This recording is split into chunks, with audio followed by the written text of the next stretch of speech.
ప్రభునందు ప్రియమైన వారలారా, మీరంతా కువైట్లో ప్రస్తుతం ఉన్న యుద్ధ వాతావరణంలో క్షేమంగా ఉండాలని అనుదినం ప్రార్థిస్తున్నాను. ఈరోజు దేవుడు మనకు గుర్తు చేస్తున్న ఒక గొప్ప ఆశీర్వాదం 91వ సంకీర్తన 11వ వచనము. నీ మార్గములన్నిటిలో నిన్ను కాపాడుటకు ఆయన నిన్ను గూర్చి తన దూతలను ఆజ్ఞాపించును.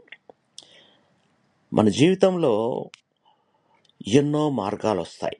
కొన్నిసార్లు ఆ మార్గాలు సులభంగా ఉంటాయి, కొన్నిసార్లు కష్టాలతో నిండి ఉంటాయి. కానీ దేవుని వాక్యం మనకు ఒక గొప్ప నమ్మకాన్ని ఇస్తుంది. అదేంటంటే దేవుడు మనలను ఒంటరిగా ఎప్పుడూ వదిలిపెట్టడు. ఈ వాక్యంలో దేవుడు మన కొరకు తన దూతలను కూడా నియమిస్తాడని చెప్పబడింది. మనం ఎక్కడికి వెళ్ళినా, ఎలాంటి పరిస్థితిలో ఉన్నా దేవుడు మనలను కాపాడడానికి తన రక్షణను పంపిస్తాడు. చాలాసార్లు మనకు తెలియకుండానే దేవుడు ప్రమాదాల నుంచి మనల్ని రక్షిస్తాడు. కాబట్టి మనం భయపడకుండా దేవునిపై దృఢ విశ్వాసంతో జీవించాలి. ఆయన తన మార్గాలను, మన మార్గాలను కాపాడుతాడు. మన జీవితాన్ని తన చేతిలో ఉంచి నడిపిస్తాడు. దేవుని మీద విశ్వాసం ఉంచిన వారు ఎప్పుడూ ఒంటరిగా ఉండరు. ప్రియ పరలోకపు తండ్రి, నీ వాక్యంలో మాకు ఇచ్చిన వాగ్దానానికి నీకు కృతజ్ఞతాస్తుతులు.